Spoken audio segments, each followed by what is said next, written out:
The word Pentateuch means five scrolls, and it refers to the first five books of the Bible: Genesis, Exodus, Leviticus, Numbers, and Deuteronomy. These books form the foundation for the whole Bible. Understanding the Pentateuch is crucial if you want to study the Bible well. This quick overview of the Pentateuch will introduce you to the following topics: the different names for the Pentateuch, the structure of the Pentateuch, the types of literature, and then issues of history and the Pentateuch. Let's begin by looking at the name. What does the Pentateuch mean? The first five books of the Bible go by several names, actually. You might have heard of the word the Pentateuch, the Torah, or the books of Moses. The word Pentateuch comes from Greek and means five scrolls. It was popularized in Alexandria, Egypt, around the 1st century AD. The word Torah is the more common Jewish name for the collection, and it means law or instruction. And finally, the books of Moses is a phrase used throughout the Bible to refer to these books and their traditional association with Moses. Next, we'll look at the structure of the Pentateuch. As the name implies, the Pentateuch divides into 5 different books with different emphases. Genesis tells the origin stories of creation and the family of Israel. Exodus describes Israel's time in Egypt, their deliverance from slavery, and the establishment of the covenant with God.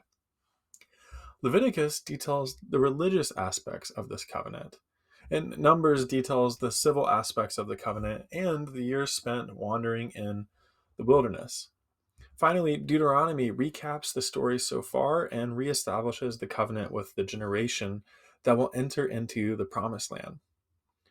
While each book tells its own story, the Pentateuch also functions as a single literary unit. We can divide the 5 books into 2 major sections: Genesis 1 through 11 and Genesis 12 through Deuteronomy 34. Genesis 1 through 11 tells the story of creation until the events right after the flood. It establishes the setting and the central conflict that impacts the rest of the biblical story. Genesis 12 through Deuteronomy 34 shows how God establishes his covenant with a particular family. It also chronicles their struggle to realize the promises that God has for them. Finally, the Pentateuch ends with the people situated just outside of the promised land. Next, let's look at the literature of the Pentateuch. The Pentateuch consists of several different types of literature, also known as genres. There are 3 major types in the Pentateuch: narrative, poetry, and then, of course, the legal code. The majority of the Pentateuch is narrative, and these are the famous stories you are probably familiar with, like the story of Adam and Eve, or the flood, or the 10 plagues in Egypt. The Pentateuch also uses poetry in many places. For example, Moses' sister Miriam sings a song, and it's recorded in Exodus 15. And Jacob blesses his sons, and he does so in poetic fashion. And you can read that in Genesis 49, and there are other examples as well. Finally, the Pentateuch is famous for its legal code, consisting of roughly 600 laws. The laws govern the civil, ceremonial, and ritual aspects of ancient Israel's life. The civil laws dealt with issues related to marriage and inheritance and property rights.